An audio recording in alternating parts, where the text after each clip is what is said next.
Si vous voulez bien, on va se courber dans un mot de prière envers notre Créateur. Bon Père Céleste, merci de nous avoir protégés sur la route, Seigneur. Puisses-tu protéger nos frères, nos sœurs qui peuvent être dans des conditions comme ça. Puis aussi tous ceux qui travaillent à l'extérieur, Seigneur. On a besoin de ces gens-là qui facilitent les gens d'urgence, policiers, pompiers, ambulanciers, et aussi ceux qui dégagent les routes et d'autres qui vont aider d'autres personnes. Merci, Seigneur, d'être notre Dieu. Puisses-tu ce soir nous guider dans ta parole. Tu sais, Seigneur, on veut apprendre de toi, par toi, parce que tu nous dis, et change en nous des fois des opinions ou des choses qui ne seraient pas tout à fait conformes à ce que toi tu dis, et qu'on puisse s'en réjouir, qu'on puisse être heureux de lire, de garder, d'apprendre ces choses parce que le temps est proche. En ton saint nom, Jésus. Amen. Ce soir, on est rendu au chapitre 18 de la Révélation.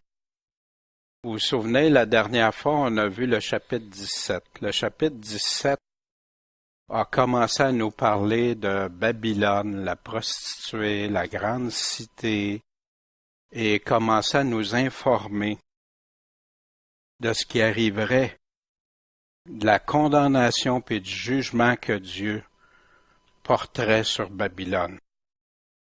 Il en avait parlé déjà au chapitre précédent, des allusions, dont au chapitre 14 aussi, mais spécifiquement rendu au chapitre 17 et 18, 2 chapitres entiers consacrés seulement à Babylone, et même on va aller voir le début du chapitre 19 aussi. Ça fait que donc, le Babylone est considérée comme très importante par rapport au plan de Dieu. Ce soir, le chapitre 18 au verset 1. Après cela, je vis descendre du ciel, après y avoir parlé de Babylone et tout ça, un autre ange qui avait un grand pouvoir. La terre fut éclairée de sa gloire. Quelque chose d'extraordinaire, hein? Jean voit qu'il y a un ange qui descend avec une grande puissance, et il est tellement spécial que la terre en est illuminée. Il est éclairé de sa gloire. Et cet ange-là qu'est-ce qu'il a fait? Il a crié avec force, à grande voix. Avec force puis avec grande voix. Fait que c'est comme, ça va être entendu, c'est clair. Puis il dit, elle est tombée, Babylone, la grande. Elle est devenue la demeure des démons, puis le repère de tout esprit immonde, et le repère de tout oiseau immonde et horrible. Fait que c'est devenu la demeure de Satan et ses démons. Tout esprit immonde, souvenez Jésus, les esprits immondes qui chassaient les apôtres aussi et tout ça. Et au verset 3, il continue, « Car toutes les nations ont bu du vin de la fureur de sa fornication. » C'est particulier, la fureur de sa fornication. Premièrement, qui a bu ça? Toutes les nations. Fait que la Babylone, faut qu'elle ait un impact, une influence sur toute la terre. Du vin, le vin est souvent utilisé comme symbole, l'ivresse, enivrer, et tout ça, de la fureur. Fait qu'une fureur, c'est quoi? Une colère, c'est une colère. La fureur, quand j'enseignais aux techniques pour comment gérer les individus en colère pour les policiers intervenants, la fureur, c'était quand une personne devient tellement en colère, mais il n'y a plus d'émotion. plus de contrôle, plus d'émotion. Il y en a qui ont abattu du monde froidement, dans la fureur. Ils ont fait des dégâts, des ravages terribles. Mais ils n'étaient pas émotifs, ils n'étaient pas... Non, ils sont arrivés là, c'était calculé, froid, colère froide. Puis les rois de la terre se sont prostitués avec Babylone. Encore là, prostituée, ça veut dire quoi? C'est un terme qui veut dire que tu te vends. Tu te vends pour quelque chose en retour. Tu fais des transactions ou des manigances ou des choses par en dessous souvent. Puis aussi, les marchands de la terre se sont enrichis de l'abondance de son luxe. Hop! Fait que là, ça nous dit, il y a les rois de la terre qui sont une catégorie. Il y a les nations, qui passaient aussi par les rois. Et il y a aussi les marchands de la terre. C'est qui les marchands de la terre? Qui sont les marchands de la terre aujourd'hui? Tous ceux qui vendent quelque chose. Tu as des multinationales aujourd'hui très fortes. Puis eux autres sont enrichis de l'abondance de son luxe. Ça veut dire que Babylone gère de l'argent et est très puissante en quelque part. Verset 4. Puis j'entendis une autre voix du ciel qui disait, « Sortez du milieu d'elle, mon peuple. Sortez du milieu d'elle, mon peuple. » À Babylone, dans la Grande Babylone, Dieu a un peuple là. Ah. De peur que participant avec ses péchés, à ses péchés, vous n'ayez aussi part à ses plaies. Dieu est un Dieu juste. Tu ne seras jamais puni pour des péchés que tu commets pas. Puis, tu ne seras jamais puni si tu dis non au péché, puis si tu dis non à ce que quelqu'un t'influence à pécher, tu ne seras jamais puni pour ça. Mais si tu fais l'inverse, si tu te laisses séduire, et si tu vas pécher avec, Dieu dit ici, ceux qui font ça vont avoir part à ses plaies aussi. En ce qui concerne Babylone. Pourquoi? Parce que ses péchés sont montés jusqu'au ciel. Comment? Pourquoi que c'est écrit que ses péchés sont montés jusqu'au ciel? Qu'est-ce qui peut nous dire ça? C'est parce que c'est tellement fort, tellement abominable, tellement nombreux, tellement constant, que ça monte jusqu'au ciel. Puis Dieu s'est souvenu de ses iniquités. Quand Dieu se souvient des péchés, ça va pas bien. Parce que quand quelqu'un est pardonné, il dit qu'ils sont oubliés. Mais quand ils sont pas pardonnés, pas oubliés, wow! Puis là, la voix du ciel, puis vous remarquez, là, c'est une autre voix du ciel qui parlait. C'est qui cette voix-là? Le verset, le passage nous l'indique. Puis, au verset 4, puis j'ai entendu une autre voix du ciel qui disait quoi? Sortez du milieu d'elle, mon peuple, pas le peuple du Seigneur ou le peuple de Dieu. Là, cette voix-là, c'est Dieu. C'est Dieu lui-même. Parce que ses péchés sont montés, Dieu s'est souvenu de ses iniquités. Traitez-la comme elle vous a traité. Hein? On peut-tu faire ça? Dieu nous dit de ne pas se venger, pas rien. On va continuer. Traitez-la comme elle vous a traité. Rendez-lui au double de ce qu'elle vous a fait. Au double? Dieu serait-tu juste? Hey, faire le double de ce qu'ils ont fait? Mais ça voit avec Israël quand il disait aussi jusqu'à 7 fois qu'il payerait pour des iniquités. Là, c'est juste le double. dans la même coupe où elle vous a versé, versez-lui au double.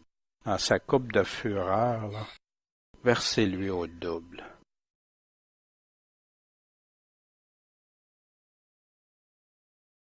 Autant elle s'est enorgueillie, puis elle s'est plongée dans les délices. Ah, on apprend d'autres choses sur Babylone. Elle est orgueilleuse. Ah, ça peut s'appliquer à plein, là. Mais elle est orgueilleuse, puis elle s'est plongée dans des délices. Ça veut dire que elle vit, elle, au-dessus, elle n'a pas de troubles financiers, elle n'a pas de troubles de rien, même tout ce qui est les plus beaux festins, les plus belles choses sont à leur table. Ils les ont. Comme l'Empire romain. On se souvient tous des images dans l'histoire qu'on nous montrait les orgies romaines, les festins romains, les délices de toute nature, toutes sortes. Puis il dit, autant faites-lui souffrir de tourments et d'afflictions, parce qu'elle dit dans son cœur, je suis assise en reine, c'est moi la reine, c'est moi qui siège, c'est moi qui a toute autorité, qui a toute puissance. Je suis pas veuve, puis je verrai pas le deuil. Qu'est-ce que ça peut vouloir dire? Je suis pas veuve, puis je verrai pas de deuil. Ça veut dire, je vais toujours exister. Je vais toujours être là. Qui est la ville éternelle? Qui s'appelle la ville éternelle? Rome. Rome ne mourra jamais. Rome va toujours exister. C'est pourquoi ces plaies, la mort, le deuil, la famine vont venir dans un même jour. Ça va être soudain, brusque, brutal. Puis elle sera consumée par le feu. Pourquoi? Parce que le Seigneur Dieu qui la juge est puissant. C'est lui qui a le contrôle, qui a la puissance. Puis les rois de la terre qui ont commis fornication, ça revient. Les rois de la terre, ils ont fait quoi? Ils ont commis des choses abominables avec. Ils ont vécu dans les délices avec elle. Ah, ça veut dire que cette Babylone-là, les nations en retiraient des profits de faire affaire avec, parce qu'ils étaient dans les délices avec elle. Mais là, ils vont la pleurer, puis ils vont se frapper la poitrine à cause d'elle, quand ils vont voir la fumée de son embrasement. Babylone, qui était si riche, si forte, si puissante, tout à coup, elle est enfumée, en flammes. Puis ils vont se tenir loin, dans la crainte de sa torture, puis ils vont dire, malheur, malheur. Ça va-tu bien quand tu dis malheur, malheur? La cité, cette ville, cette cité, la grande Babylone, la ville puissante. Pourquoi malheur, malheur? Parce que sa condamnation est venue en 1 heure. Ça s'est fait très vite. Fait que là, il y avait les rois de la terre et les nations qui trafiquaient avec elle. Mais là, les marchands de la terre aussi vont pleurer et se lamenter à son sujet. Pourquoi? Ben, si ça s'est écroulé, cette grande Babylone-là, on pourra plus vendre nos choses. Comment ça se peut? On va aller voir certaines choses. Savez-vous que, et là, ce que je fais, je vais vous présenter ce qu'il y a dans des journaux ou dans des revues ou des choses qui sont non chrétiennes, mais qui suite à des recherches, des enquêtes, ou basées toutes avec des faits, il en arrive avec des présentations comme ça. L'Institut des œuvres pontificales. Son siège est un écrin de pierre à l'intérieur des murs du Vatican. Une tour typique du XIVe siècle, construite sous le pape Nicolas V, avec des murs épais de 9 mètres à la base. 30 pieds, les murs. C'est dur, hein? C'est une forteresse des murs incroyables. On y entre par une porte discrète, sans indication, ni signe, ni symbole. Fait que c'est une petite porte incognito, on va avoir. Seule la garnison de la garde suisse, hein, la garde suisse, c'est ceux qui protègent le pape, l'armée du pape, là, autour. Il y a déjà eu des grandes armées, mais là, c'est très petit. Présente nuit et jour, puis ça en signale l'importance que ça soit gardé nuit et jour. À l'intérieur, on trouve une grande salle informatique avec de très nombreux ordinateurs. Au Vatican. Mais c'est rien, ça, il y a plein d'autres choses, là, c'est incroyable. Une salle informatique, une seule porte et un unique distributeur de billets automatiques. À travers ce trou d'aiguille passent en fait d'immenses et même d'obscures fortunes. Les estimations les plus prudentes calculent 5 milliards d'euros en dépôts bancaires qui circulent. En passant, vous savez que dans la Deuxième Guerre mondiale, après la fin de la Deuxième Guerre mondiale, les trésors ont été amenés au Vatican. Et ça a été prouvé. Ça, c'est où sont ces murs-là. Vous voyez la base. La base, hein, c'est en rond, là. Et vous voyez des murs massifs. Puis c'est tout petit pour rentrer, mais à l'intérieur, c'est massif, c'est très grand. Ça, c'était l'Institut pour les œuvres pontificales, hein, du pontife. Tu as la Banque du Vatican, qui offre à ses clients, parmi lesquels a reconnu l'ancien président, Angelo Cagliua, ceux aussi qui avaient des problèmes avec la justice, des rendements supérieurs aux meilleurs hedge funds, et un avantage inestimable, un secret total, complètement imperméable au contrôle des îles Caïmans, où l'IOR dispose d'importants fonds de pension, plus réservés encore que les banques suisses. La Banque du Vatican est un véritable paradis fiscal sur Terre. Ça se peut-tu qu'il y en a des rois de la Terre qui ont des avantages? D'ailleurs, un carnet de chèques avec le sigle de l'IOR n'existe même pas. Tous les dépôts et les transactions d'argent se font par virement, en espèces ou en lingots d'or, mais sans laisser aucune trace.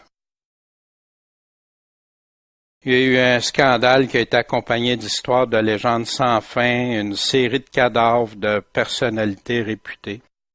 Ça a fait l'objet d'enquêtes en Italie. Michel Sindona fut empoisonné dans sa prison de Voghera. Roberto Calvi pendu sous le pont des Frères Noirs à Londres. Le juge d'instruction, Emilio Alessandrini assassiné. L'avocat Giorgio Ambrosoli abattu devant la porte cochère de son immeuble par un tueur de la mafia, venu spécialement des États-Unis. Sans oublier le mystère le plus inquiétant, la mort du pape Luciani, le Jean-Paul I, après seulement 33 jours de pontificat à la veille de la décision de remplacer Monseigneur Paul Marcinkus, le patron américain de l'IOR et ses collaborateurs principaux.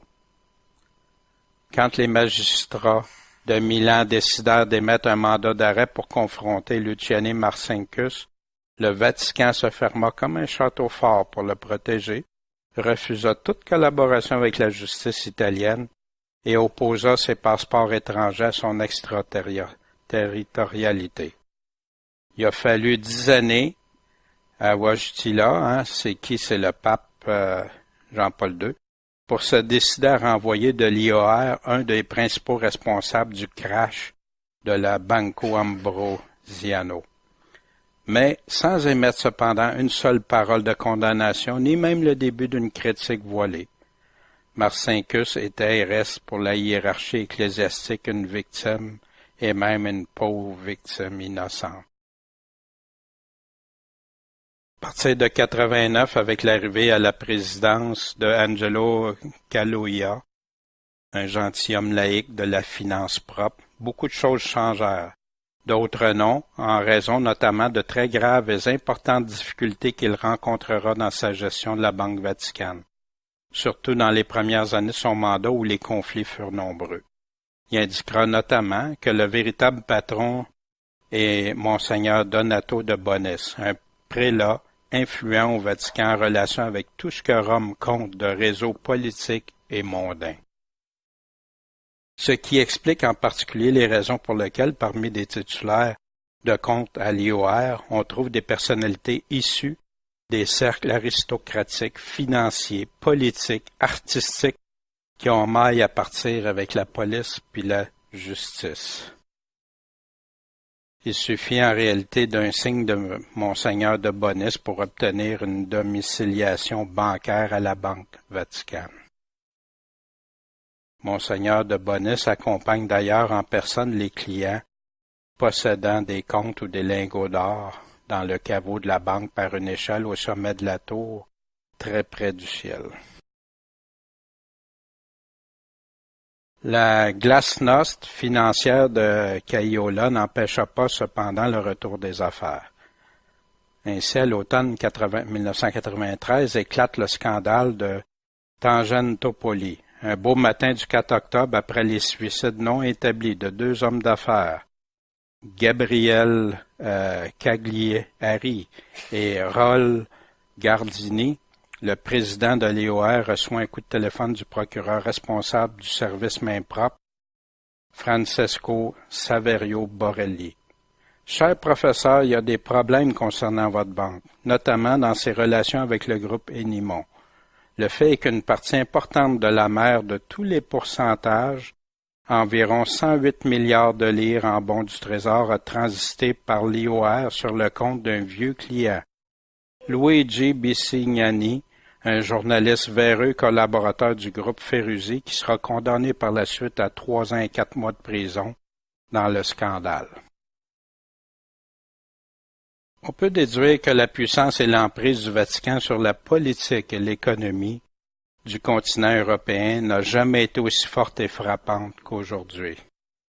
Le pouvoir occulte et machiavélique du Vatican qui a dirigé et orienté la politique coloniale et économique des empires espagnols, jésuites, portugais et même français pendant le XVIIe siècle en Amérique du Sud semble ne s'être jamais arrêté. On peut même affirmer que le Vatican reste l'une des plus grandes puissances économiques et politiques de l'histoire de l'humanité. Une mascarade chrétienne qui cache un pouvoir mafieux, obscurantiste et fanatique. Les collusions économiques et politiques entre les pouvoirs occultes du Vatican et les cartels bancaires de ce bas monde authentifient la réalité sordide de cette structure religieuse. Le Vatican, comme au temps de son apogée économique et influent, reste l'une des plaques tournantes de la politique impérialiste, terroriste et bancaire de l'Occident. Le nombre des marchands d'armes, de mafieux siciliens, de politiciens américains, de députés français et allemands, magnats de la presse, lobbies militaires qui gravitent autour du Vatican sont incommensurables. Si on ajoute à cela les collusions du nazisme avec la personnalité des deux derniers papes, Jean-Paul II et Benoît XVI, on peut dire que le Vatican reste l'une des antichambres les plus sombres et plus explosives de l'histoire de ce siècle. L'argent sale des nazis, l'édification mystérieuse de l'empire sioniste sur la Palestine, la transformation des anciennes compagnies nazies en compagnies américaines. Les liens implicites du Vatican avec certains banquiers de la Fed et de Washington et les liens économiques de la Banque du Vatican avec la fortification des camps de concentration nazis montrent encore une fois que le Vatican est l'un des organes les plus scabreux et les plus influents sur tous les plans politiques et économiques de ces 4 derniers siècles. Somme toute, le proverbe arabe qui désignait le pape pendant les croisades semble aujourd'hui troublant et profondément inquiétant. Nafik el-Akbar, ou la plus grande hypocrisie. Le pape François dissout la gestion financière du Vatican, a démissionné les 5 administrateurs italiens du Bureau d'information financière au Vatican et a nommé 4 analystes étrangers à leur place. Cette dissolution du bureau était anticipée, comme les pouvoirs des administrateurs s'expirent en 2016. Le pontife les a remerciés pour leur travail. Cette démarche montre que le Vatican est en train de s'intégrer dans les marchés financiers internationaux.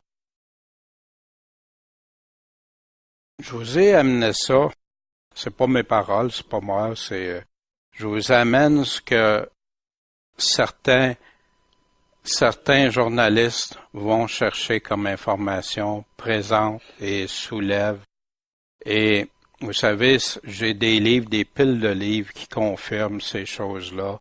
Dans l'histoire, on a des choses qui confirment ça et tout ça. Mais je laisse à chacun, je ne suis pas en train de vous dire, regardez, non, on regarde ça.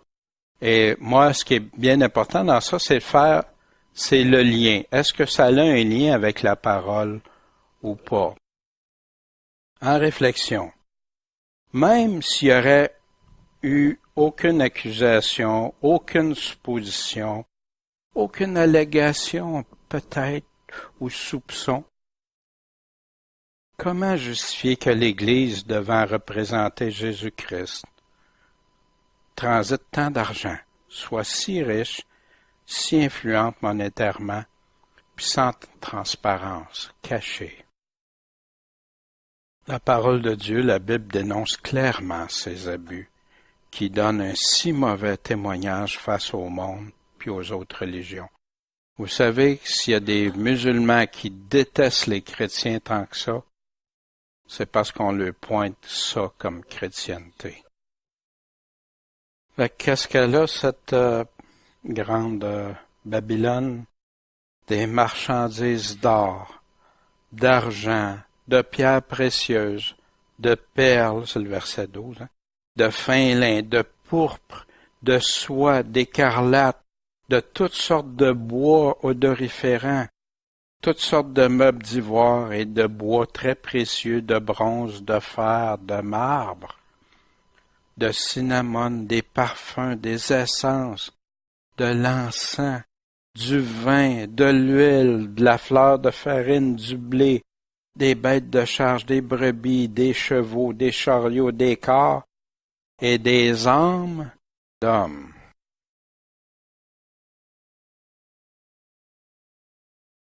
Fait que cette grande Babylone-là, non seulement d'être riche, a le contrôle sur des empires, toutes sortes de choses qui peuvent racheter, revendre, s'en servir ou pas. Puis il lui dit, les fruits que désire ton âme se sont éloignés de toi, puis toutes les choses délicates et magnifiques sont perdues pour toi, Babylone. C'est fini. Désormais, tu ne retrouveras plus ces affaires-là. Ceux qui vendaient ces choses, puis qui s'étaient enrichis avec elles, se tiendront loin d'elle dans la crainte de sa torture, pleurant et se lamentant. Puis vous savez, comment on peut s'enrichir aujourd'hui? Vous savez qu'il y en a ils sont partis avec quelques dollars, puis ils sont multimilliardaires aujourd'hui. Ils achètent puis ils vendent par la bourse. Puis ils transigent tout ça, de l'essence, du bœuf, des choses, n'importe quoi. Puis ils se rendent riches avec ça. puis il acquiert des multinationales, des compagnies d'armement, des compagnies de différentes choses, pharmaceutiques.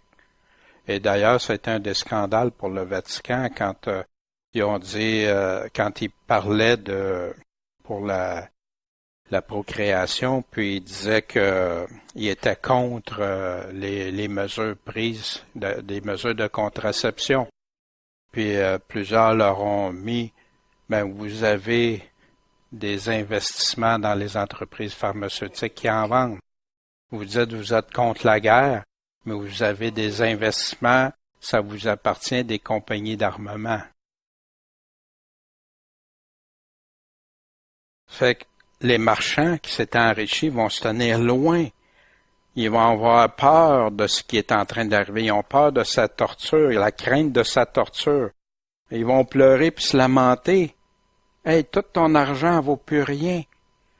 Puis peut-être qu'elle t'a monté des billes, que d'habitude tu étais toujours bien payé. Mais peut-être ça va arriver dans le pire temps. Imaginez ce que ça peut faire. Puis oubliez pas, ça arrive dans une époque après les trompettes, les sauts, les trompettes, puis les coupes. Ça arrive vers la fin, ça. Fait que déjà, ça va pas bien. Verset 16. Malheur, malheur, la grande cité, vêtue de fin lin, de pourpre et d'écarlate. Qui qu'on voit vêtu de fin lin, de pourpre, d'écarlate, paré d'or, de pierreries et de perles. Dites-moi, vous en voyez combien qui se promènent avec des vêtements fin lin, pourpre, écarlate, avec de l'or sur eux, des pierreries puis des perles.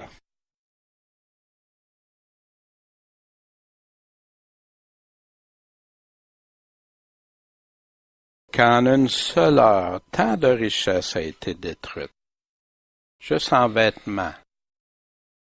Et tous les pilotes et tous ceux qui montent sur les vaisseaux, les navires, les matelots et tous ceux qui trafiquent sur la mer vont se tenir loin.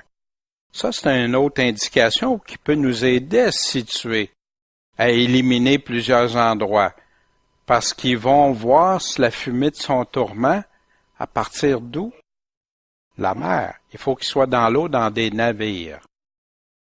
Puis là, c'est tous les pilotes, tous ceux qui montent sur les vaisseaux, les matelots, puis ceux qui trafiquent sur la mer se tenaient loin. Et voyant la fumée de son embrasement, s'écria en disant, « Mais quelle ville était semblable à la grande cité? Il n'y avait pas d'autre comme ça. Qui peut dire qu'il y avait autant d'argent, autant de pouvoir, autant d'influence? » Ils jetaient de la poussière sur leur tête en pleurant, en se lamentant, puis ils criaient, « Malheur, malheur! La grande cité! » où tous ceux qui avaient des vaisseaux sur la mer s'étaient enrichis par son opulence. Ceux qui avaient des bateaux, là, puis remarquez comment ça transite. La grosse majorité des choses qu'on consomme ou qu'on a arrivent par bateau. En une seule heure a été réduite en désert. Ceux qui s'étaient enrichis par son opulence. Verset 20.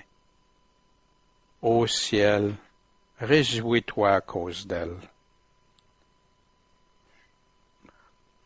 Là, il dit que ça vient d'arriver, ça, mais là, le ciel, réjouis-toi à cause d'elle. Puis vous autres aussi, les saints apôtres, puis les prophètes, les saints, les apôtres, les prophètes, parce que Dieu a exercé ses jugements sur elle à cause de vous. OK. Une autre indication, qui peut être la Babylone?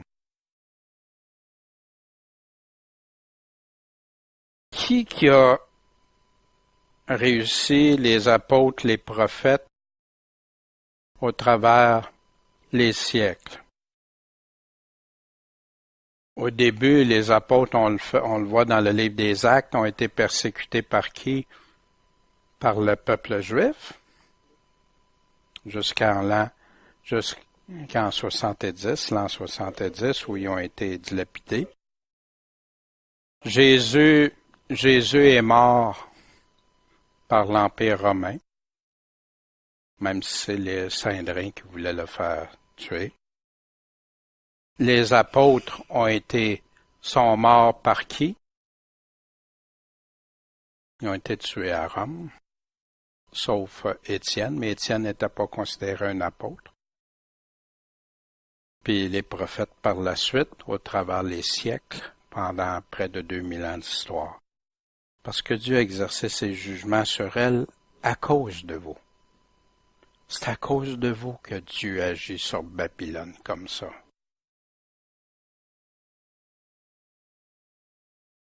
Que Dieu arrive et venge, fait justice à ses enfants,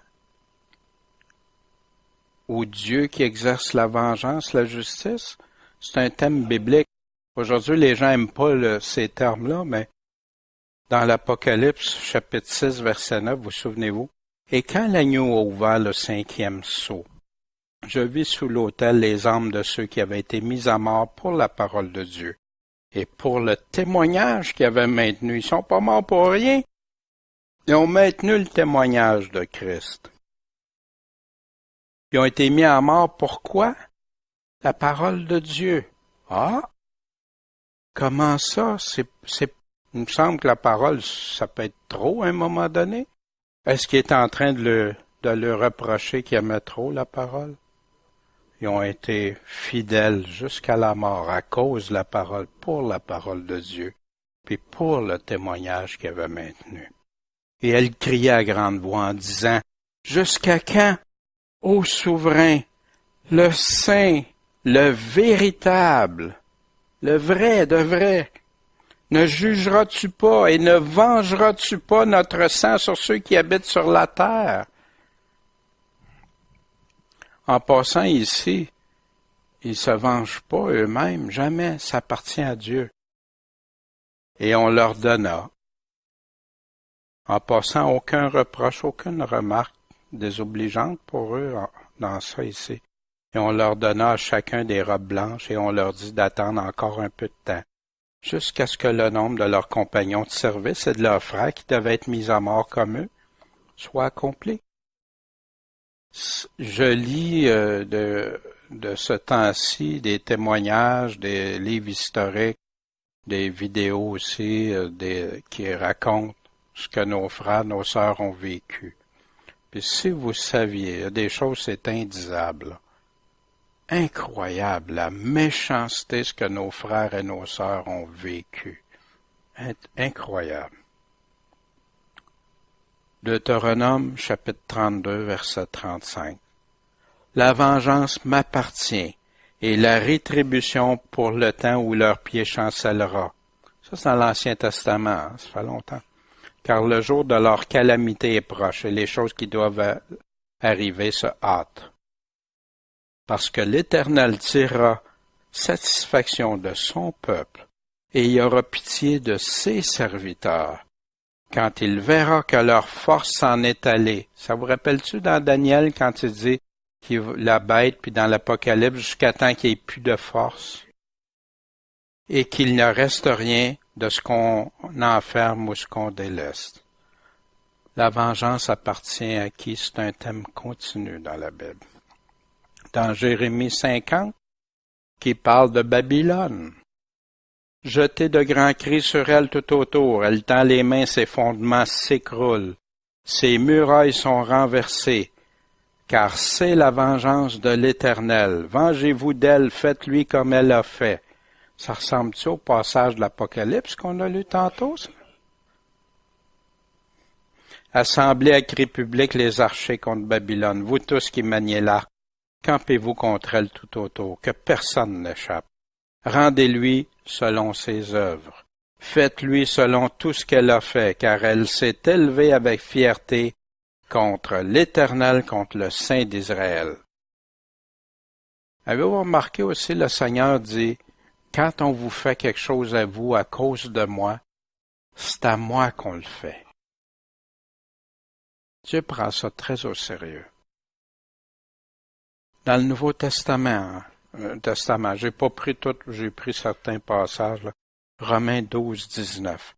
Ne vous vengez pas vous-même, bien-aimés, mais laissez faire la colère divine, la colère de Dieu, parce qu'il est écrit, à moi la vengeance, c'est moi qui rétribuerai, dit qui? Le Seigneur.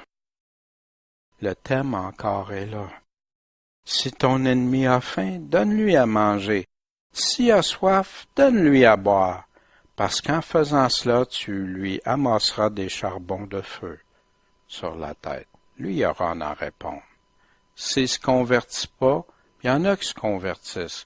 Il y en a parce que des frères, des sœurs ont enduré les pires atrocités. Ça a fait tourner des cœurs vers Dieu. Ils ont réalisé comment il était méchant. À nous autres, il nous dit, ne te laisse pas surmonter par le mal, mais surmonte le mal comment? Par le bien. C'est ça, nous autres. C'est pas facile. C'est pour ça, veillez, priez, qu'on a tellement besoin de l'aide de notre Dieu.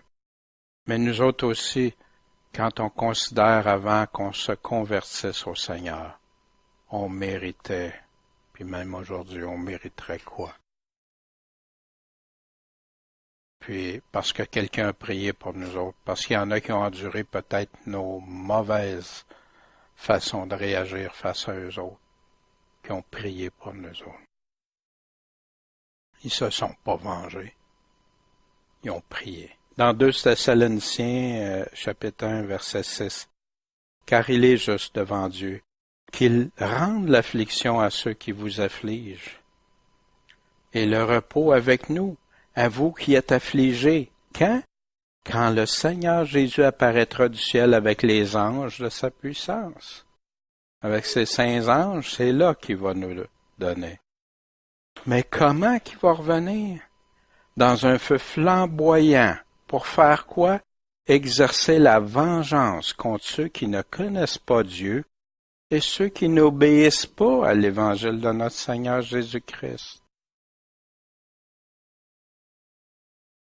Ils subiront leur peine, une perdition éternelle par la présence du Seigneur et par sa puissance glorieuse.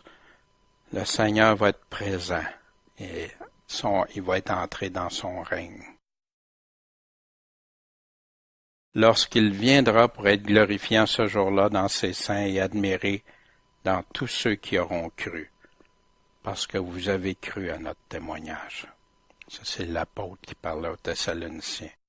Dans 2 Pierre 2,9, le Seigneur saura délivrer de l'épreuve ceux qui l'honorent et garder les injustes pour être punis au jour du jugement. Dans le chapitre 3, verset 7, Or, les cieux et la terre d'à présent sont gardés par la même parole, puis réservés pour le feu quand? Au jour du jugement et de la perdition des hommes impies. Fait, la colère de Dieu, la rétribution de Dieu, sa justice, sa vengeance, quand Dieu a dit, quand c'est assez, puis il va rétablir les choses, clairement. Puis il y en a beaucoup qui résistent à ça, non, puis ils veulent juste un Dieu d'amour qui fera jamais rien, même au pire criminel. Dieu est un Dieu juste aussi. C'est un Dieu d'amour, oui. C'est un Dieu qui nous aime. C'est un Dieu qui veut qu'on se repente. Un Dieu qui veut qu'on vienne à le suivre. À suivre ça pourquoi il nous avait créés. Où il y a de la haine, mais de l'amour. Où il y a de l'injustice, mais de la justice. Où il y a des gens faibles, de les aider, les fortifier, prendre leur défense. C'est ça le royaume de Dieu. Alors un ange puissant prit une pierre comme une grande meule. Il la jeta dans la mer en disant, « Ainsi sera précipitée avec violence Babylone, la grande ville, puis on la retrouvera plus. » Qu'est-ce qu'il est en train d'illustrer ici, c'est que ça va être soudain, ça va être violent, ça sera pas en douceur, ça va être... Puis après, ça n'existe plus. Verset 22. Puis le son des joueurs de harpe, des musiciens, des joueurs de flûte, des joueurs de trompette, sera plus entendu au milieu de toi. Est-ce que ça existe dans Babylone? Ben oui, de la musique, même très réputée pour ça. Aucun artisan de quelque métier ne s'y trouvera plus, et le bruit de la meule n'y sera plus entendu. Il n'y aura plus rien qui va se passer là. La lumière de la lampe n'y luira plus. Il n'y aura plus de lumière. On n'entendra plus la voix de l'époux et de l'épouse. Ça veut dire qu'il y en a beaucoup qui vont là pour se marier. Il y en a qui disent, ah, c'est pour Jésus, puis non, je pense pas qu'il parle de ça, là. Pourquoi? Parce que tes marchands étaient les grands de la terre, parce que toutes les nations ont été séduites par tes enchantements. Puis voyez-vous, Jésus nous met bien en garde. Soyez sur vos gardes. Soyez prudents. Ne soyez pas séduits. Beaucoup de séduction et tout ça. Puis des enchantements. Des enchantements, ça fait appel à quoi? À des choses de sciences occultes. Et savez-vous qu'au Vatican, même il y a des cardinaux, ça a passé, j'ai une interview en français, là, c'est à un moment donné, que l'intervieweur lui demande, qu'est-ce qui se passe au Vatican? Il dit, oui, il y a des messes noires, il y a des sciences occultes, il y a des possessions de démons, il y a des gens, puis il affirmait ça tout bonnement. Clairement. Même plus caché. Puis que c'est en elle qu'a été trouvé le sang des prophètes et des saints, puis tous ceux qui ont été mis à mort sur la terre. Wow! Wow! C'est en elle. Savez-vous, le sang des prophètes puis des saints, ceux qui ont été mis à mort, c'est là les manigances, c'est de là, puis l'Empire romain a tué beaucoup sur son territoire, puis après, quand il y a eu l'Église romaine, faisait tuer les gens, mais jamais l'Église. Eux condamnaient, eux donnaient les sanctions, puis c'était toujours l'État, le bras séculier, qui l'exécutait. Jamais eux, mais c'était en eux qu'il y avait le sang. D'ailleurs, si vous allez au Vatican depuis 1998, ils ont libéré un peu des documents que j'avais parlé là, qui est sur l'Inquisition. Puis tu vois les inquisiteurs de l'Église catholique qui écrivaient exactement les souffrances, les tortures qu'ils faisaient, etc. Et tout détaillé. Puis c'était eux qui les faisaient brûler, qui les torturaient, qui le démembraient, qui faisaient des choses abominables que je dirais pas. Mais c'est en elle qu'a été trouvé le sang. Savez-vous? Puis je parle comme ça aujourd'hui, puis tu dis, wow, t'es donc ben, tu juges, tu condamnes, t'es méchant. Non, c'est des faits que je raconte. Puis savez-vous que tous les réformateurs ont dénoncé ça? Ça a été mis en évidence, on l'a encore dans les écrits. Clair, net et précis que ça s'est fait. C'est pas de juger. Dieu s'occupe de ça. Dieu jugera. Mais nous, est-ce qu'on a à faire semblant que ça n'existe pas? Non, c'est là. Et moi, la raison pourquoi on l'aborde dans ce cours-là, c'est parce que ça va avec les passages bibliques. Mais faut jamais prendre juste nos opinions, hein? Toujours la parole. On va aller faire un petit test. On s'en va faire un petit test ensemble pour voir si ça peut être ça. Et là, ça continue au chapitre 19, au verset 1.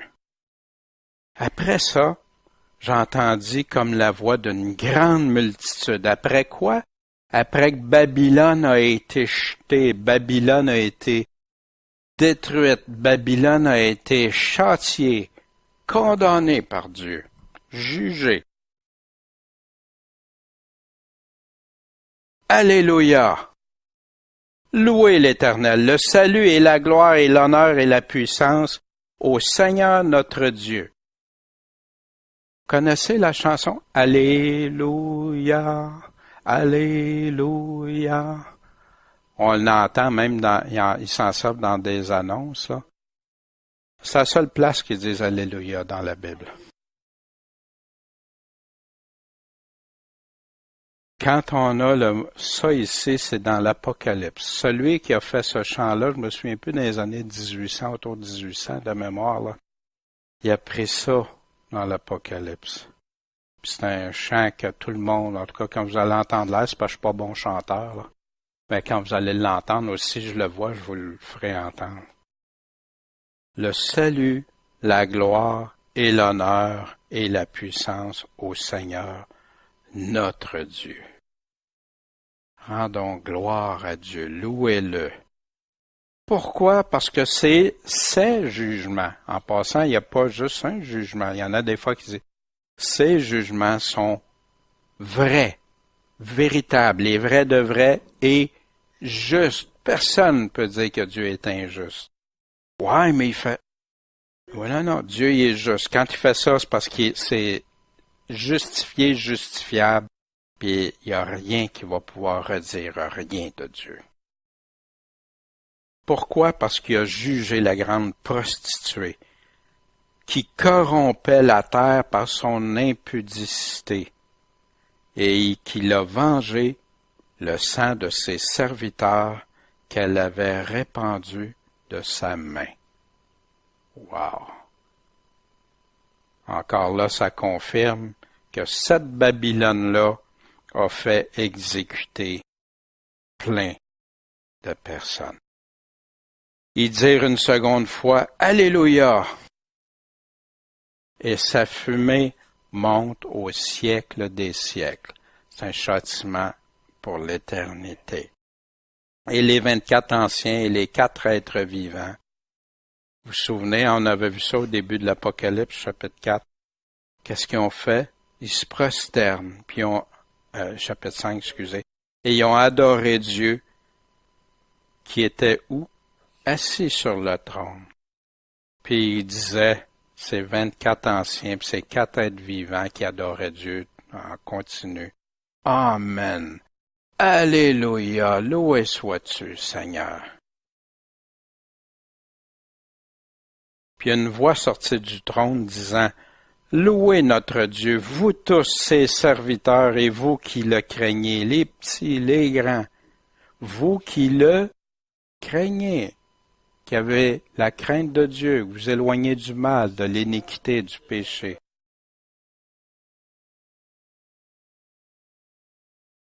Ses serviteurs, c'est un automatisme de craindre Dieu. Je pense qu'il n'y a aucun de ses serviteurs qui peut être assez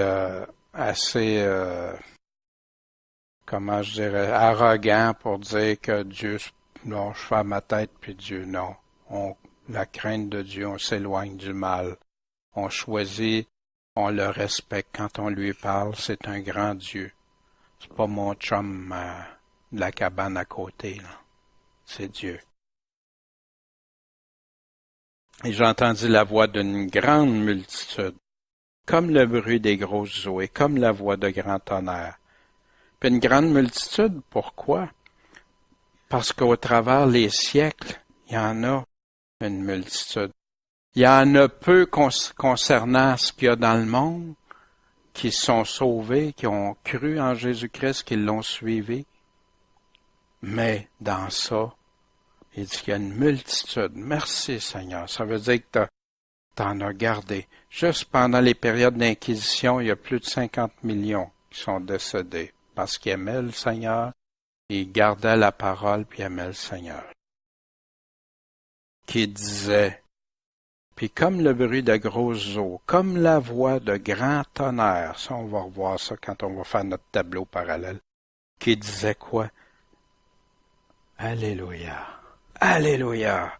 Pourquoi? Parce qu'il règne, le Seigneur Dieu, le Tout-Puissant. Régner, c'est parce qu'il est rentré dans son règne. Il est roi des rois. Pour identifier ou les descriptions, juste une petite synthèse rapide, les titres, femmes, prostituées, grande cité, Babylone, la mère des fornicateurs et des abominations de la terre, richesse, opulence, pourpre, écarlate, ivresse, séduction, contrôle, influence. Babylone. On va faire un petit examen sur ce qu'on vient de voir. Quelles sont les caractéristiques essentielles? Essentielles, ça veut dire qu'il faut qu'ils soient là. S'ils sont pas là, on ne peut pas mettre l'étiquette de Babylone si toutes les caractéristiques essentielles que la Bible nous donne ne sont pas là. Pour identifier qui est la grande cité, la grande ville, la prostituée, la Babylone. Ce que j'ai fait, je vois une erreur là, c'est caractéristiques d'identification, hein, ça va être ici. Fait qu'ici, j'ai mis l'Église romaine universelle, l'Église de Rome universelle, catholique et universelle. Le terme catholique. Il y en a qui croient que c'est Jérusalem. Il y en a aujourd'hui qui disent c'est islamique, les États d'islam. Puis il y en a d'autres aussi. Fait que là, j'ai pris l'Église romaine universelle. Faut que ça marche dans ces critères-là. Abominable à Dieu. Est-ce que ça peut être abominable à Dieu d'envoyer des gens dans l'idolâtrie, d'envoyer des gens mourir, de faire mourir des gens. Mais disons qu'on ne le sait pas encore. Parce que Jérusalem a déjà fait ça aussi. L'islam fait ça, puis d'autres sûrement. L'autre critère, assise sur des nations. Sur les nations, sur les grandes nations de la terre. Est-ce que l'islam est assise sur les nations de la terre? Jérusalem est-elle? Au contraire, ils sont de plus en plus isolés. L'Église romaine universelle? Ben oui. On a plein de vidéos, de photos, de journaux, à la télé qui nous montrent tous les grands qui vont visiter le pape, s'agenouiller, avoir des entretiens, assis sur des nations. Fait qu'est-ce que des relations avec les chefs des nations, les chefs qui vont voir. Est-ce que l'Église romaine fait ça? Jérusalem, c'est le contraire. L'islam, quelques-uns, mais pas beaucoup. Assise sur l'empire de l'Antéchrist. Parce que ça, c'est une caractéristique très importante. Il faut que cette prostituée-là, la femme assise sur la bête qui va être en contrôle. Gardons-le pour tout de suite. Qui est identifié de couleur pourpre et d'écarlate dans leur cérémonie, officiellement, en tout cas à caractère officiel? Jérusalem? L'islam? Quelqu'un d'autre? Qui est réputé avoir beaucoup d'or, de pierreries, de richesses? On pourrait mettre les États arabes ici, hein? Ouais, ça on pourrait. Jérusalem, ouais, ils peuvent être riches.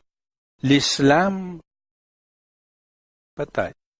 Mais là, il y a des milliards ici, dans l'Église romaine. Une coupe pleine d'abominations, une coupe d'or pleine d'abominations.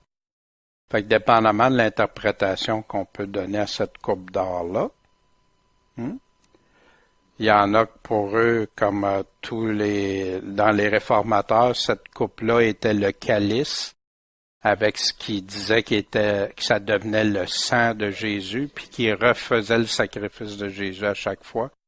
Fait que pour eux, c'était ça la coupe d'or pleine d'abominations. Être en or. Quelle autre sorte de coupe en or qu'on pourrait avoir? Une coupe d'or. Je peux pas enlever l'or, puis je peux pas enlever la coupe.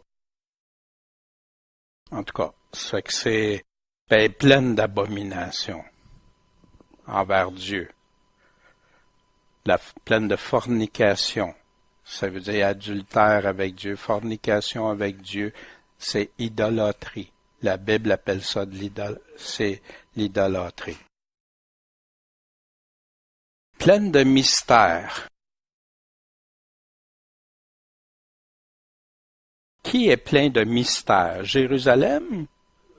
L'islam? Les autres? L'Église romaine universelle? Il y a plein de mystères.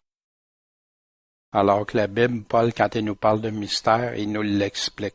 Voici, je vous dévoile un mystère. Voici le mystère de la foi, puis il nous le décrit après, etc.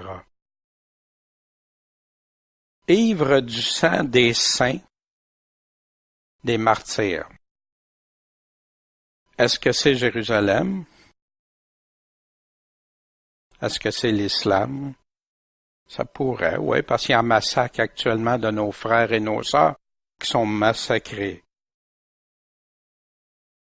D'autres, oui, sûrement qu'il y en a d'autres. Mais l'Église romaine universelle, l'Église catholique, oui, c'est dans l'histoire, c'est clair, c'est net, c'est précis. Même le pape a fait une excuse par rapport à ça. Et en passant, ces personnes-là qui ont été massacrées, puis que leurs biens ont été enlevés, les bébés, les femmes, les enfants, tout ça, qu'est-ce qui est arrivé? Il est arrivé des abominations à ces personnes-là. Ils sont fait enlever tous leurs biens, toutes leurs richesses. Ils ont été méprisés, traités. Il y en a qui ont été dans des cachots pour le restant de leur vie. Il y en a d'autres qui ont tout perdu. Mais tous ceux qui étaient hérétiques perdaient tout. Ça devient sous le contrôle de l'Église. Ville qui règne sur la terre. Elle a un pouvoir. Elle a un pouvoir des tentacules partout.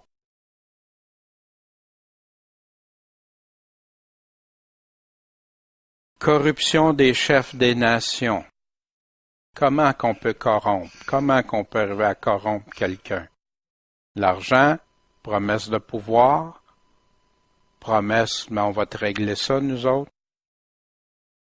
Politique, etc. Je sais que ça n'existe plus aujourd'hui, la corruption, après la commission d'enquête, mais les marchands nombreux, dépendants de leur investissement, dépendants de ce qu'ils peuvent accorder. Il y a en tout cas, je sais qu'à Jérusalem, il y a des endroits qui peuvent être riches, mais c'est pas tout riche Israël. Il y en a qui vivent dans des conditions pas trop. L'islam, il y a peut-être des États arabes qui vivent beaucoup, Dubaï aussi, puis ces choses-là, oui, ça pourrait être ça. Il pourrait en avoir de ça. Mais qui ont été des marchands nombreux et dépendants comme il y a à Rome, qui ont un contrôle sur des tentacules financières, comme on a lu tantôt. Pas de deuil. On mourra jamais, nous autres. Rome s'appelle la ville éternelle. Jérusalem aussi s'appelle la ville éternelle. L'islam et d'autres. Ici, ça nous donne, avec les caractéristiques principales, un tableau. Puis voyez-vous, quand on procède comme ça, les marges d'erreur sont plus faibles. Hein? Ça cible beaucoup. Quand je faisais des enquêtes ou des tableaux pour analyser des choses, je fonctionnais avec des systèmes comme ça parce que ça rend les choses claires et plus évidentes. Mais il en manque des caractéristiques. Laquelle qui est la plus importante qu'on n'a pas parlé, on a parlé durant la soirée, mais je ne l'ai pas mis sur le tableau. Une caractéristique importante qu'une voix elle-même a dit, OK, si je retourne à mon tableau, où il y a un peuple, Jérusalem, oui, il peut y en avoir des chrétiens, il y en a une très faible partie à Jérusalem, très peu. C'est infime. Je parle de véritables chrétiens. L'islam, puis d'autres, l'Église romaine universelle, qui dit qu'il y a des enfants de Dieu qui croient en Jésus-Christ mort, ressuscité, et tout ça. Moi, je crois que ça élimine beaucoup ça.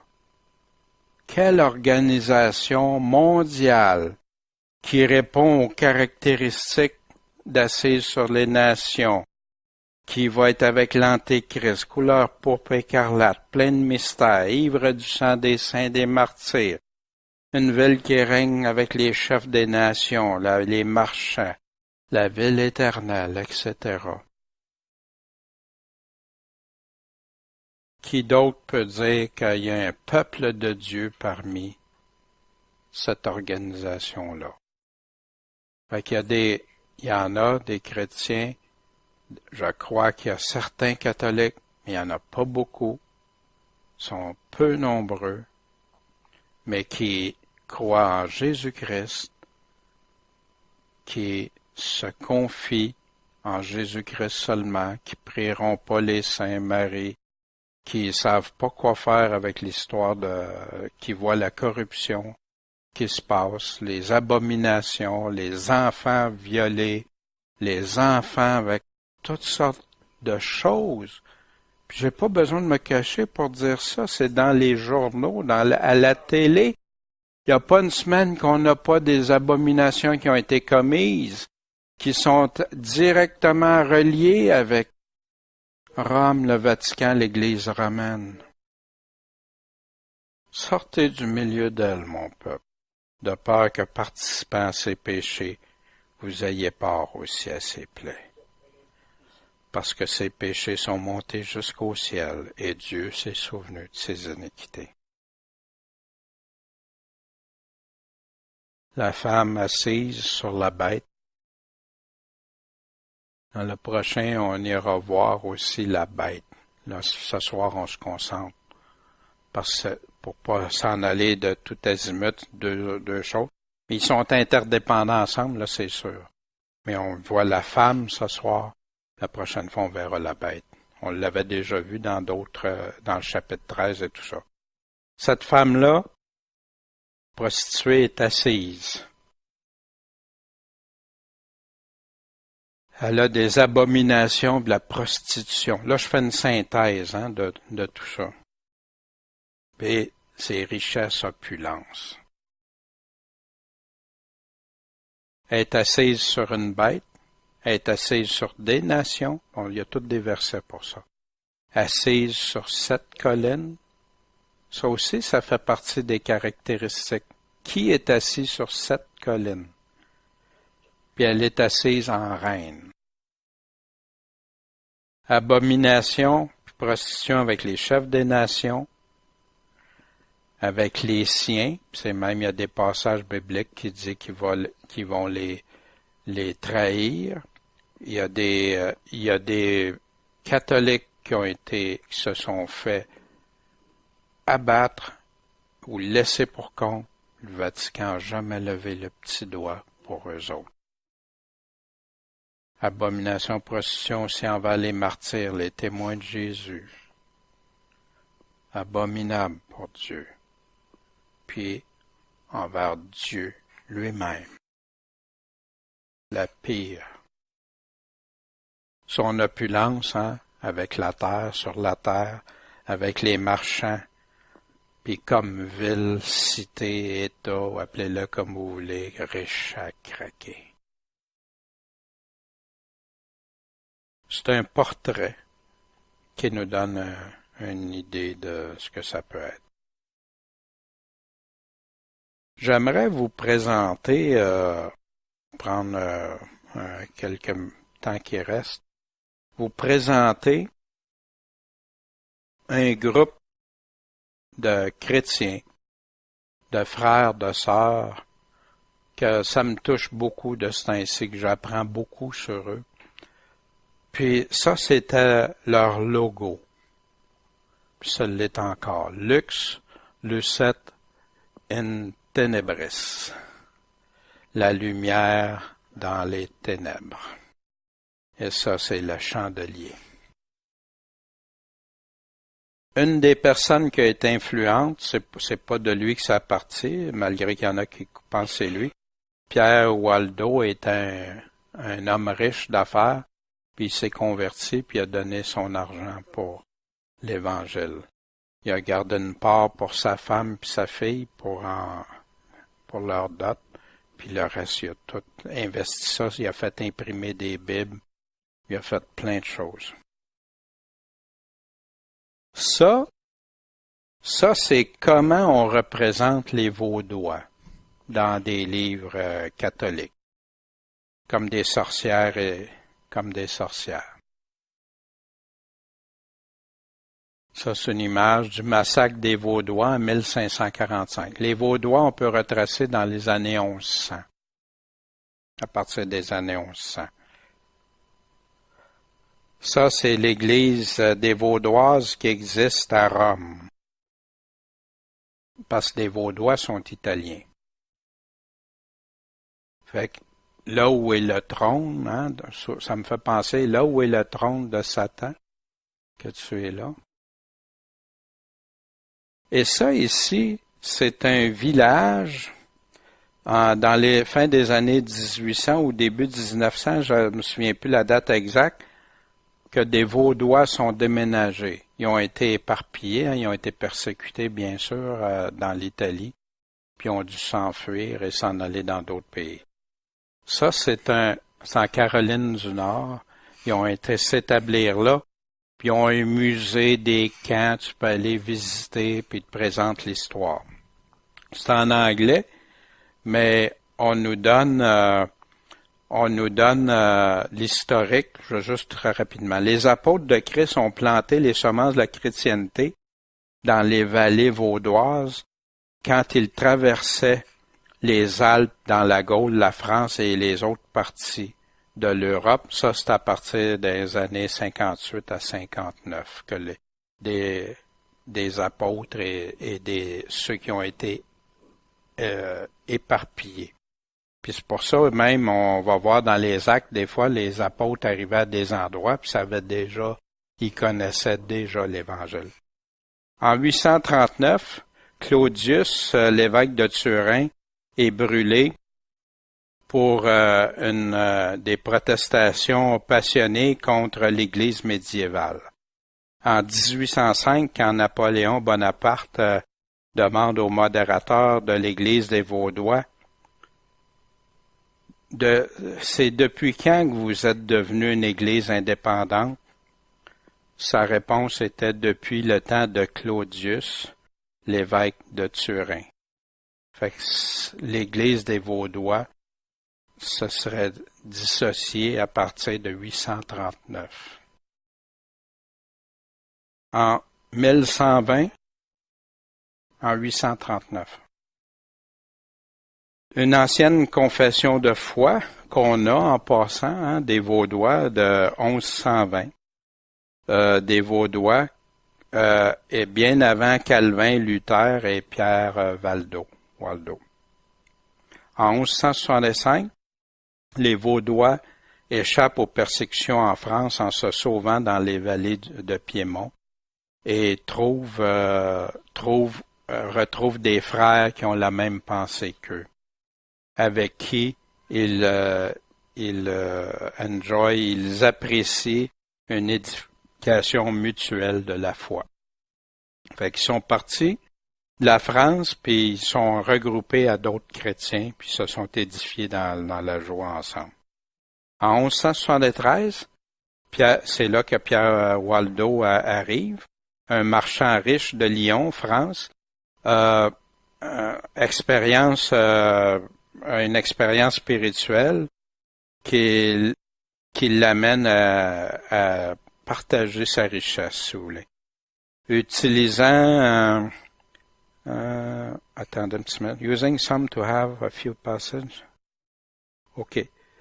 Puis il l'a utilisé pour avoir quelques passages de l'Écriture qui ont été traduits du latin au français, parce que dans ce temps-là, il était en latin, mais le monde ne pouvait pas le lire. Fait qu'il a investi pour faire traduire.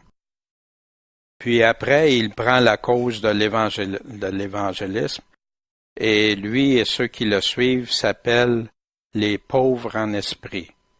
Mais bientôt, ils deviennent connus des pauvres de Lyon, parce qu'ils ont tout donné, ils ont tout investi. Au travers de l'histoire, en 1180, dans les années 1180, quand Waldo et ses suivants ignorent les avertissements répétés de l'archevêque de Lyon d'arrêter de prêcher, leur punition est d'être excommunié puis en exil. En passant, vous savez, hein, quand un catholique est excommunié, quand une personne est excommuniée selon dans les règles catholiques de Rome, cette personne-là peut être abattue par n'importe qui avec l'absolu pardon. C'est déjà acquiescé. Fait que c'est pour ça qu'il y a des rois qui ils confrontaient les papes. À un moment donné, quand le pape le menaçait d'excommunication, là, c'était là, wow. Ils sont là dans l'histoire encore des choses. Waldo a trouvé des sanctuaires, a trouvé un abri, si vous voulez, auprès des croyants qui pensaient comme lui dans les vallées vaudoises de l'Italie. Qui était avec son zèle pour l'évangélisme, puis ils l'ont accepté comme leur leader. En 1218, les pauvres de Lyon et les pauvres de Lombard de l'Italie du Nord se joignent ensemble à Bergame, qui gagne une grande solidarité pour le mouvement et une organisation plus forte pour l'évangélisation.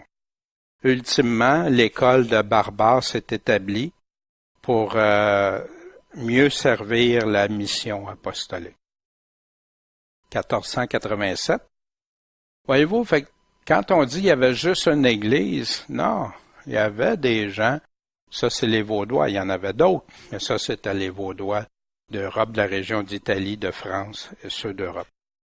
En 1487, la guerre de Cataneo contre les Vaudois, qui avait été allumée par le pape Innocent VII, par sa déclaration, qui disait « N'importe qui tue un Vaudois aura le pardon pour ses péchés et le droit de garder n'importe quelle propriété que ses victimes avaient. »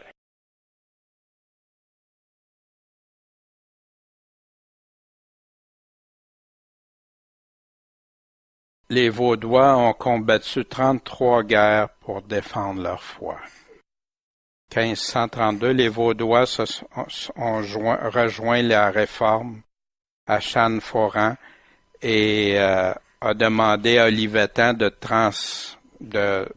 de traduire la Bible en français comme pour leur cadeau pour la Réforme. Wow! Imaginez la Bible en français, là, que moi j'aime tellement aller lire la Bible d'Olivetan, sur laquelle s'est basée la Bible de Genève, après ça les Bibles qu'on a aujourd'hui en français Martin et Osterval, etc. Le 3 juin 1535, la Bible française d'Olivetan est imprimée à Neuchâtel en Suisse. En 1555, les Vaudois obtiennent la permission de bâtir leur première église, parce qu'avant, il n'y avait pas le droit. 1558, la première assemblée générale des Vaudois se tient, le synode vaudois, en 1558. 1561, le traité de Cavour donne la tolérance aux Vaudois pour leur foi. Même s'il a été souvent brisé, ce traité signifie que pour la première fois, un groupe religieux avait gagné le droit d'avoir une religion différente de leur chef, de leur dirigeant, de leur chef. 1650, Charles-Emmanuel II, le duc de Savoie, ordonne l'enlèvement des Vaudois de Piémont et la réduction de leur nombre pour que ça s'adapte au confinement d'un territoire ancien dans les vallées. Le 17 avril 1655, la Pâque piémontaise qui appelait les armées italiennes et françaises sous le commandement du traître marquis de Pianeza déclenche un massacre d'une si grande brutalité et barbarisme que tous les protestants d'Europe se lèvent en protestation contre le duc de Savoie et le roi Louis XIV de France. Fait qu'ailleurs, les autres chrétiens, vous voyez, il n'y avait pas juste les Vaudois, il y avait tous les autres chrétiens en Europe qui se sont élevés. Le 6 août 1663, tous les Vaudois étaient déclarés rebelles et condamnés à la mort. Mais ils se sont mis une défense.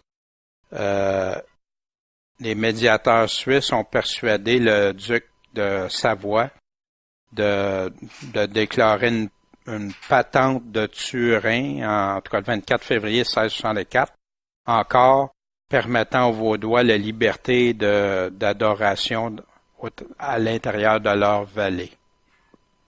1685, Louis XIV demande que son cousin Victor Amadus II, duc de Savoie, détruise l'église des Vaudois pour harboring, ça j'oublie le terme, pour avoir peut-être accueilli des protestants français dans leur vallée.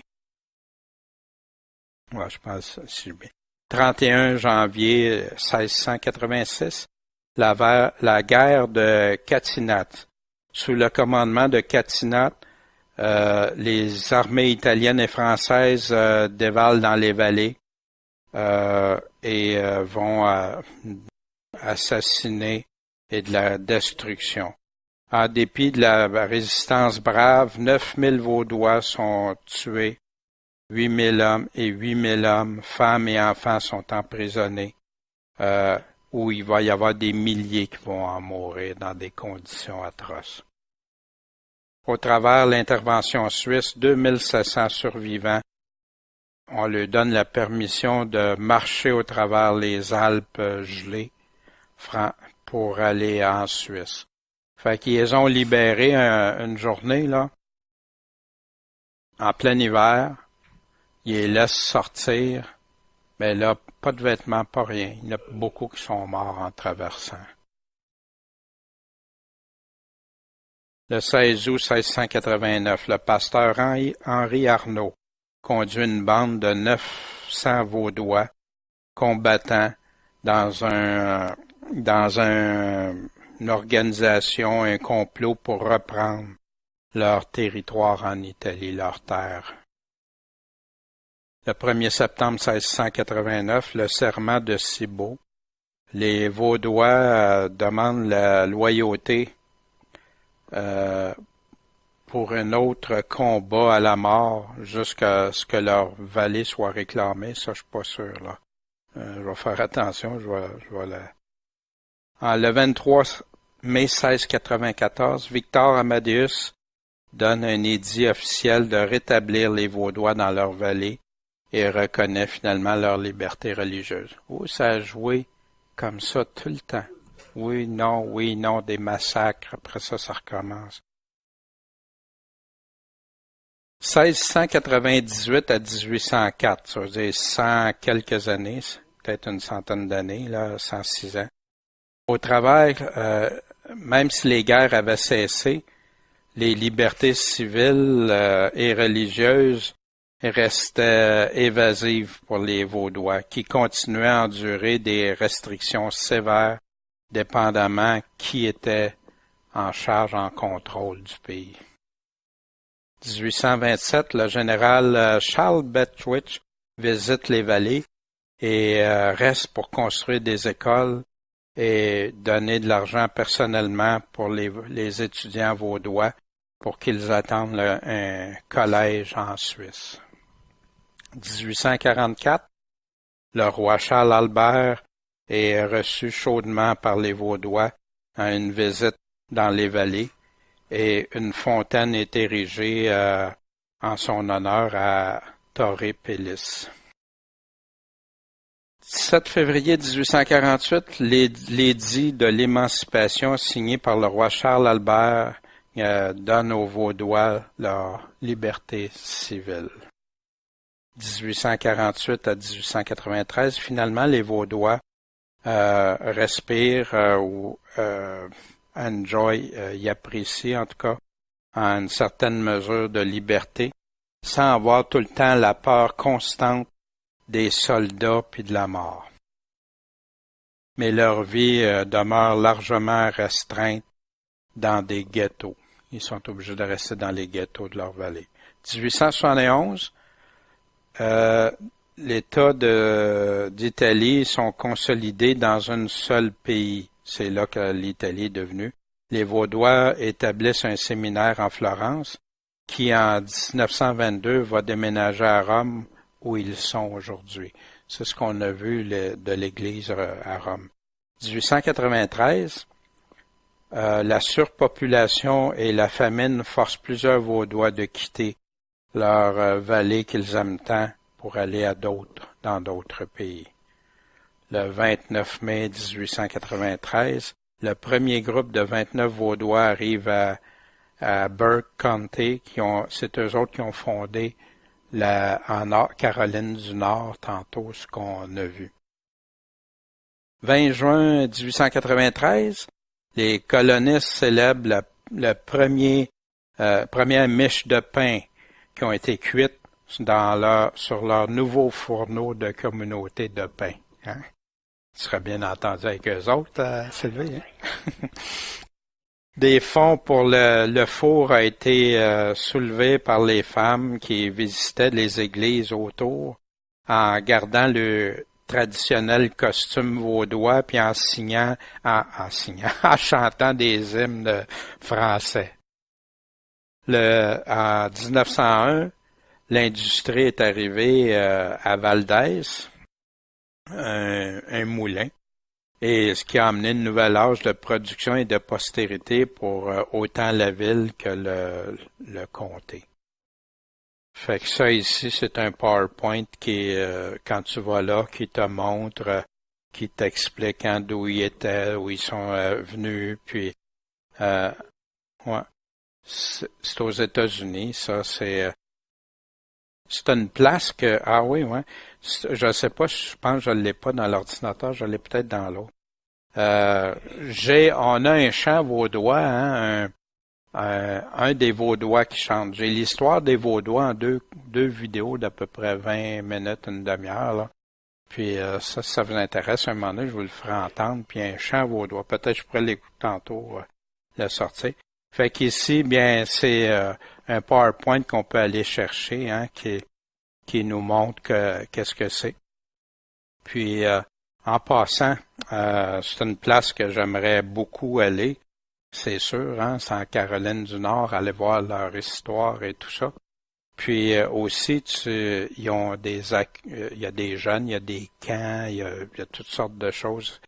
Puis ils ont des pièces aussi qui représentent la nativité. En tout cas, ça a l'air assez bien structuré, organisé. Puis il y a une place pour les mariages aussi. Moi, c'est la place, j'aimerais demander ma femme pour se remarier, tu sais, ça serait là. Fait que ce soir, c'est ce que j'avais à vous partager et avec du vécu de nos frères, de nos sœurs, parmi d'autres, qui, eux, ont enduré bien des choses. Puis en arrière, en tout cas, je ne vais pas être dans le détail, mais ça venait tout de la même source, ces problèmes-là, puis ces choses-là.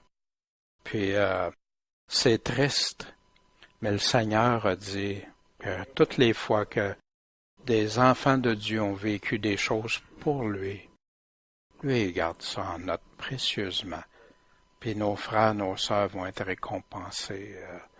J'ai aucun doute sur la bonté de Dieu, sa justice et tout ça. Ça fait que on va se courber dans la prière, si vous voulez bien. Seigneur mon Dieu, merci de ta parole. Seigneur, tu nous annonces des choses pour nous mettre en garde, pour nous dire de les garder, de s'en souvenir et tout ça. Et je suis bien conscient ce soir que, en illustrant, en pointant à ce que nos frères, nos sœurs, au travers les siècles, nous ont pointé comme étant cette Babylone, et qu'aujourd'hui, tant de gens ne réalisent même pas qu'ils sont en train de retourner sous son emprise, s'ils ne le sont pas déjà. Seigneur, donne l'amour de la vérité à ceux qui t'aiment, ceux qui sont séduits, ceux qui sont conduits sans le réaliser, Seigneur. Donne-leur qu'ils comprennent ton message, mon peuple, sortez du milieu d'elle. Seigneur, on sait qu'il y a des chrétiens nés de nouveau qui sont partis dans cette direction-là. Viens, Seigneur, interviens pour eux, s'il te plaît. Et si jamais il y en a, qu'on puisse au moins leur partager ce que toi tu dis. Seigneur, merci pour chacun de mes frères et sœurs, et comme c'est précieux, Seigneur, je te remercie de me donner cette bénédiction-là, puis permets que je parle seulement toujours en vérité en ton nom, Seigneur. Puis donne-nous cet amour, cette unité, comme nos frères, nos sœurs ont vécu au travers des siècles, puis qu'on demeure toujours ferme pour toi. En ton nom, Jésus. Amen.